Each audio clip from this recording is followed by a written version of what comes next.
नमस्कार दोस्तों, कैसे हैं आप सभी। आज की कहानी का शीर्षक है गांव। न जाने वो खुशबू कहाँ खो गई थी। वो कच्चे मकानों की खुशबू, वो मिट्टी की खुशबू, वो अपनेपन की खुशबू। अब यहाँ घरों के बीच, छतों के बीच, दहलीजों के बाहर भी दीवारें खिंची हुई थी। कहने को तो ये ईंट पत्थर की दीवारें थी, पर यूं लग रहा था जैसे ये दीवारें घरों के बीच नहीं, दिलों के बीच खिंच चुकी है। न अब यहाँ पंछी चहकते हैं, न मोर नाचते हैं, न गांव की वो पहली रोटी बनती है, न वो कचौड़ी समोसे बिकते हैं।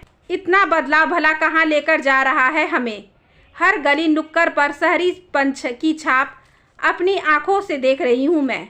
मेरा ये प्यारा गांव सिकुड़ रहा है, सिमट रहा है। यहाँ एक शहर पसरा है।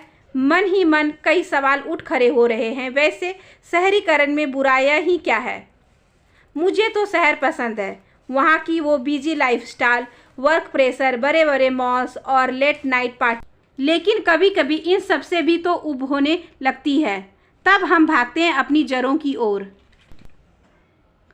वो हमें लुभाती है, खींचती है अपनी तरफ, अपने तनाव से निपटने के लिए, अपनों से मिलने के लिए, अपनी असली ज़िंदगी को जीने के लिए हम गांव का रुख करते हैं। वहाँ की ताजगी, वहाँ का अपनापन हमें आकर्षित करता है और हम अपनी इस बनावटी दिखावटी दुनिया के सारे नकाब फेंक कर वहाँ खुलकर जीने के लिए चल पड़ते हैं।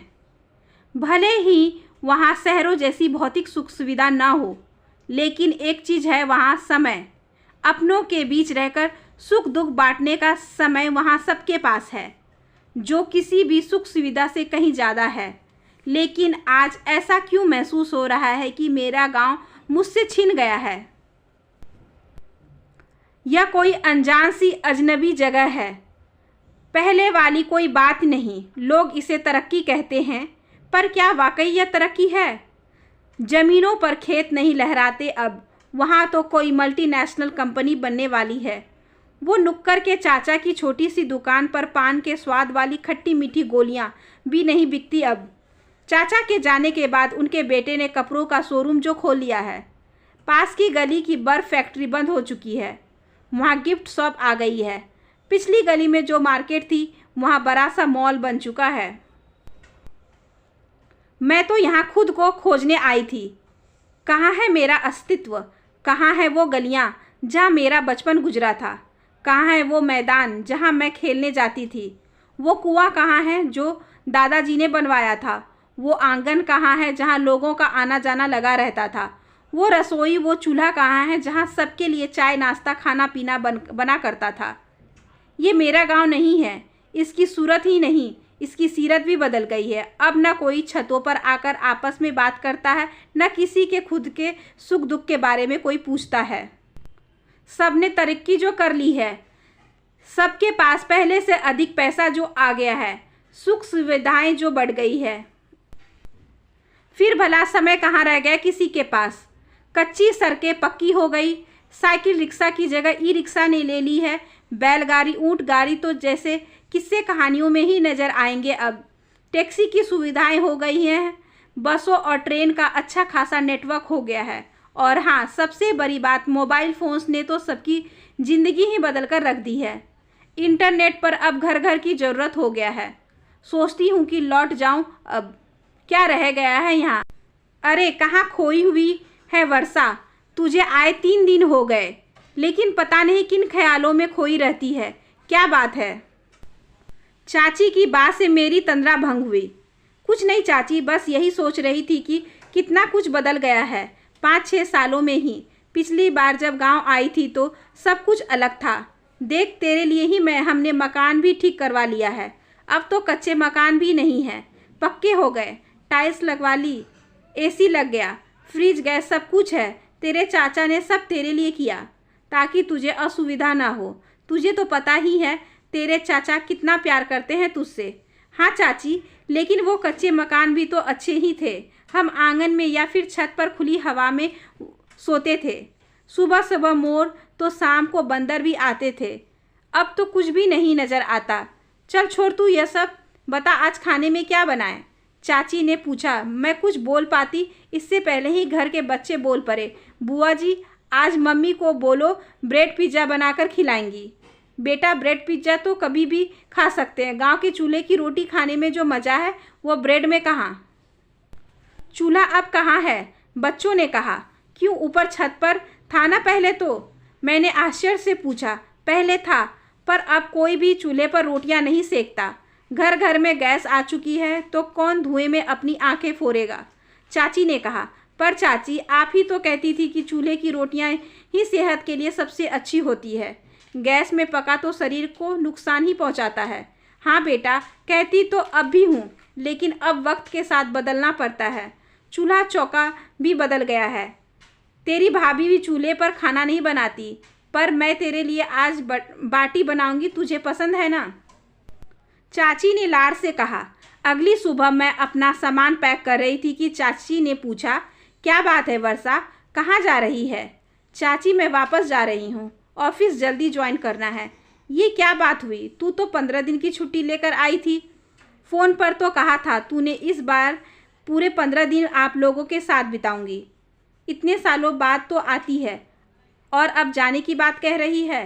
चाची नाराज हो रही थी, लेकिन मैं भी क्या करती, मन नहीं लग रहा था। चाची, सच कहूँ तो मेरा मन ही नहीं लग रहा है यहाँ इस बार। सब अपने अपने घरों में कैद है, न समय है न फुर्सत है। टीवी, कंप्यूटर और मोबाइल में ही सिमट गई है यहाँ भी सभी लोगों की जिंदगियाँ। अब आंगन में आकर कोई नहीं बैठता, न छतों पर आकर आपस में बातचीत होती है। छतें भी अब कहाँ रह गई, हर जगह सिर्फ दीवारें ही दीवारें नज़र आती हैं। शहर में दम घुटने लगता था तो हम अपने गांव आ जाते थे सुकून की कुछ पल गुजारने, लेकिन गांव में भी अगर दम घुटने लगेगा तो कहाँ जाएंगे। ये सुख सुविधा तो बाद की बात है। पहले कच्चे मकानों में चूल्हे की रोटियां खाकर जो सुकून मिलता था वो अब एसी कमरों में बैठकर गैस पर बने ब्रेड पिज्ज़ा में नहीं मिलता। भावनाओं में बहकर न जाने में क्या क्या और कब तक बोलती रही। बुआ जी, राम राम, आशीर्वाद दीजिए। आज मेरी परीक्षाएं शुरू हो रही है, स्कूल जा रही हूँ। मेरे 5 साल के भतीजे ने मेरे पांव छूकर जैसे ही यह कहा तो एक अलग ही अनुभव हुआ। नकारात्मक भावनाओं का बहाव अचानक रुक गया। मैंने उसे आशीर्वाद दिया तो थोड़ी देर बाद ही मेरी 8 साल की भतीजी भी तैयार होकर आ गई। उसने भी राम राम कहा और सबसे आशीर्वाद लेने लगी। मेरे मन में एक बात अचानक आई और रोज़ सुबह का वह मंजर घूम गया जब ये बच्चे 6 बजे उठकर स्कूल के लिए तैयार होकर सबको राम राम कहते हैं और पांव छूकर आशीर्वाद लेते हैं। मैं सोई हुई होती हूँ तब भी मेरे पैरों को हाथ लगाकर स्कूल के लिए चल पड़ते हैं और दोपहर में भी स्कूल से लौटकर सभी के चरण स्पर्श करके आशीर्वाद लेते हैं। मैंने अपनी पैकिंग वहीं रोक दी और बच्चों से कहा, चलो मैं तुम लोगों को स्कूल छोड़कर आती हूँ आज। बच्चे तो खुशी से उछल पड़े। वापस घर आई तो मैं काफ़ी हल्का महसूस कर रही थी। दरअसल मैं यह समझ ही नहीं पाई कि भले ही भौतिक चीज़ें बदल रही है, गांव में भी सुख सुविधाएं बढ़ी है, लेकिन हमारे संस्कार अब भी जिंदा हैं। हमारे ये छोटे छोटे बच्चे आज भी सुबह उठकर सबको राम राम कहना और सबके पांव छूना नहीं भूले। बड़ों का आशीर्वाद इन्हें परीक्षाओं में हौसला देगा। यह बात इतनी सी उम्र में भी ये जानते हैं। यही तो है हमारे गांव, हमारे संस्कार, हमारी पहचान। हम अपना अस्तित्व क्यों उन गली मोहल्ले नुक्करों या छतों पर ही छिपी यादों में ढूंढते फिरते हैं, जबकि हमारा अस्तित्व तो हमारे संस्कारों में है, इन बच्चों में है, जो आने वाली पीढ़ी है, जो हमारा भविष्य है। मैं भी कितनी मूर्ख हूँ जो इन मूल संस्कारों को छोड़कर बाहरी चीज़ों में सुकून ढूंढती रही। शुक्र है इतने बदलाव के बीच भी कुछ चीज़ें नहीं बदल रही। हमारी वो परंपरा जो हमारी पहचान है, उन पर अब भी इस भौतिकता का प्रभाव नहीं पड़ा है। ये छोटे छोटे बच्चे भी बड़ों के आशीर्वाद का महत्व जानते हैं। फिर क्या फ़र्क पड़ता है कि मकान कच्चे हैं या पक्के। ये बच्चे बड़ों का सम्मान करते हैं। फिर क्या फ़र्क पड़ता है कि खाना चूल्हे पर पका है या गैस पर। ये बच्चे अपने संस्कारों से बेहद प्यार करते हैं। फिर क्या फ़र्क पड़ता है कि ये बाटी खा रहे हैं या पिज्ज़ा। दरअसल हम वेशभूषा, खान पान और रहन सहन को ही अपनी संस्कृति और अपनी पहचान मान लेते हैं, जबकि इन बाहरी आवरणों से भी कहीं ज़्यादा ज़रूरी है कि हम अपनी पहचान से, अपने अस्तित्व से और अपने संस्कारों से दिल से कितना प्यार करते हैं। उसका कितना सम्मान करते हैं। अगर मुझे कोई देहाती कहे तो मुझे चिढ़ होती है, लेकिन अपने देहात में ही मैं उसी देहातीपन को ढूंढती हूँ। अगर मुझे कोई गंवार कहे तो खुद को सोफिस्टिकेटेड दिखाने की तमाम कोशिशों में जुट जाती हूँ, लेकिन गांव में आकर तो दिल उस गंवारपन में ही घुलना मिलना चाहता है। जिस दिन यह दोहरा मापदंड हम अपने भीतर से निकाल देंगे, तब हमें अपने गांव को गांव में आकर यूँ खोजना नहीं पड़ेगा, क्योंकि वो हमारा अस्तित्व बनकर हमारे मन में, हमारे संस्कारों में हमेशा साथ बना रहेगा। चाची, आज खाने में क्या बना रही हो? मैंने छाछ और आलू के पराठे बनाए हैं। देसी घी भी है घर का बना हुआ। तेरे लिए कल से चूल्हे पर रोटियां भी सेक देंगे। कह दिया है तेरी भाभी को, लेकिन तू तो जाने को कह रही थी। अब क्या हुआ? चाची, मेरे वापस जाने के कई दिन हैं। अभी तो मुझे नई सब्जी मंडी, नई मार्केट, सिनेमा घर और मॉल भी देखने हैं। और हाँ, चूल्हे में बना खाना भी तो खाना है, और भाभी के हाथों का ब्रेड पिज्ज़ा भी। आशा करती हूँ कि आज की ये छोटी सी कहानी आपको अच्छी लगी होगी। अगर अच्छी लगी हो तो please like, share and subscribe करें हमारे चैनल को। ज़्यादा से ज़्यादा शेयर करें और बेल आइकन को ज़रूर प्रेस कर लें, ताकि अगली वीडियोज़ की नोटिफिकेशन आपके पास सबसे पहले पहुँचे। धन्यवाद।